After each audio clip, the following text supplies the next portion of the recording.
입니다.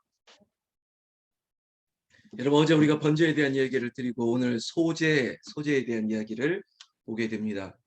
여러분, 소제, 여러분 우리 한글로 보니까 이게 무슨 의미일까 좀 의아하기도 하죠. 영어로 한다면 두 가지 의미를 쓰기도 합니다. 영어로 grain, 갈아서 드리는 것이라고 말하기도 하고요.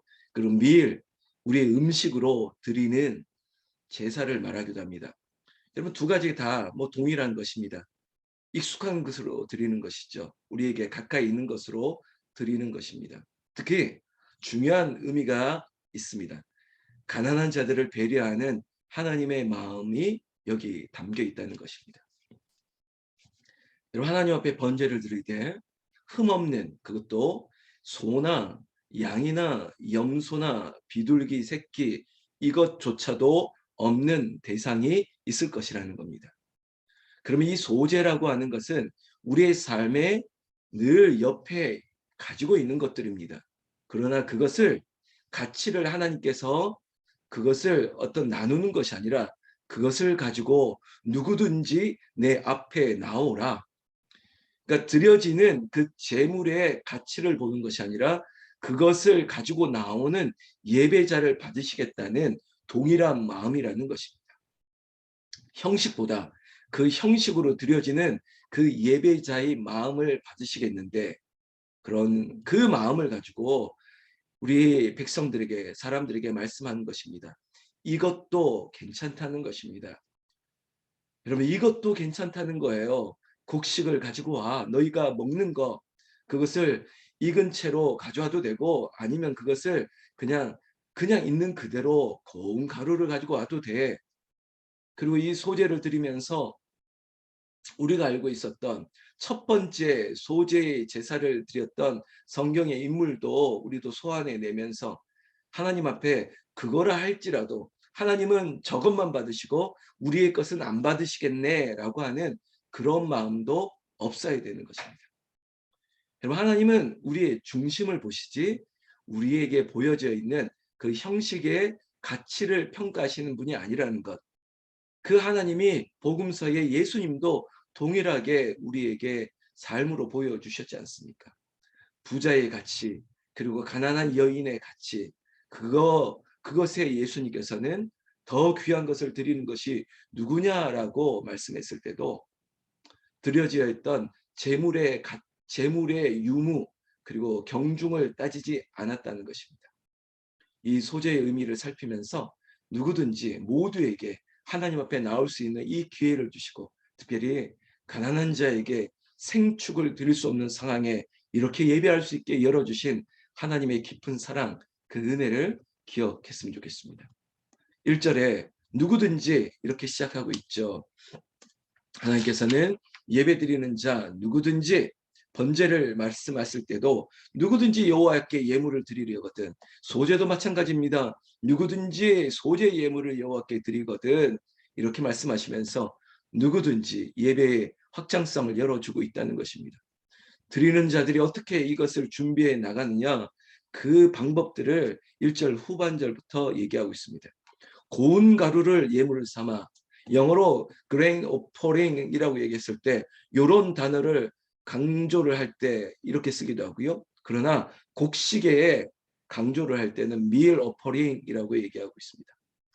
그런데 히브리어서는, 제가 이번 주일날도 제가 헬라어나 히브리어를 써서 죄송한데, 당시의 히브리어 원어적인 의미는, 단어는 단어를 얘기한다면 민하라고 합니다. 민하. 이것 자체가 내 일상 가운데 있는 것들을 드린다라는 겁니다. 우리로는 매일 먹는 음식, 그것들을 구별해서 하나님 앞에 드릴 수 있다면, 여러분, 이것마저 없는 사람이라면 내가 먹는 일상에 있는 음식 중에 일부를 준비해서 드리면 되는 하나님의 넓은 마음으로 우리의 예배를 열어놓으신 것이에요. 여러분, 저는 그런 의미에서 예배의 형식에 대해서 이것이 맞다라고 얘기하는 게 하나님의 마음이 아니라는 거예요. 하나님은 이것도 돼, 소, 양, 염소, 산비둘기 그것마저 없다면 이 소제를 통해서도 하나님 앞에 나오면 되는 거야 라고 했던 이 레위기, 어떻게 예배할 것인가, 레위기의 전체적인 주제가 하나님 앞에 너희는 어떻게 예배할 것인가를 얘기하고 있는데, 여러분 고정된 예배가 어디 있겠습니까? 이것이 진리야, 이것이 전통이야, 이것만큼은 이렇게 지내야 돼 라고 말하는 그 말 자체가 하나님의 마음이 아닌 것이죠. 아프리카에서는 이렇게 예배 드려야겠죠. 또 저기 추운 나라에서는 이렇게 예배 드려야겠죠.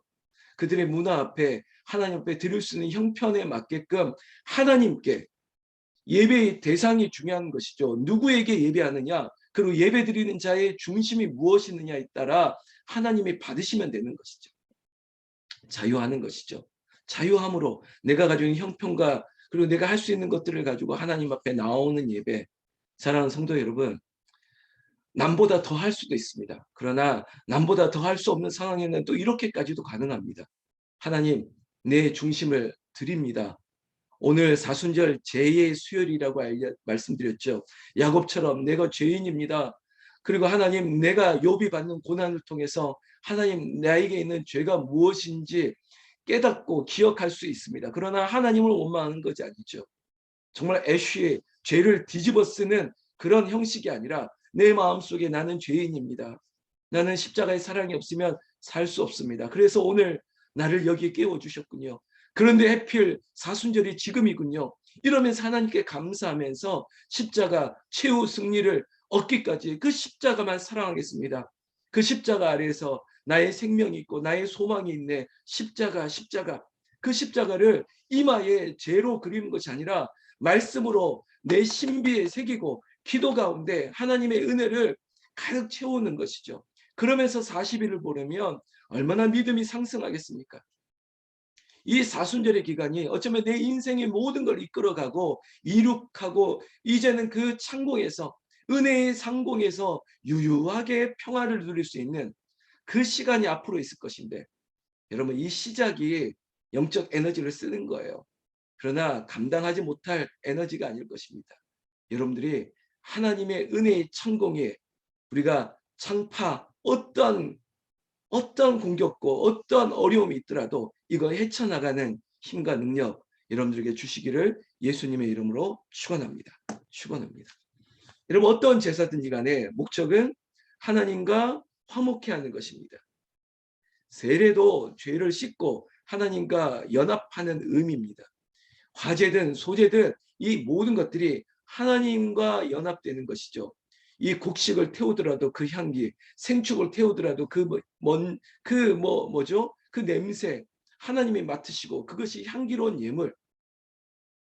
어디 그냥 우리 편에서 이게 좋은 냄새일 수도 있고 아닐 수도 있겠죠. 그러나 하나님께서 예배 가운데 받으시는 것들을 아름답게 하나님께서 받으신다는 것입니다.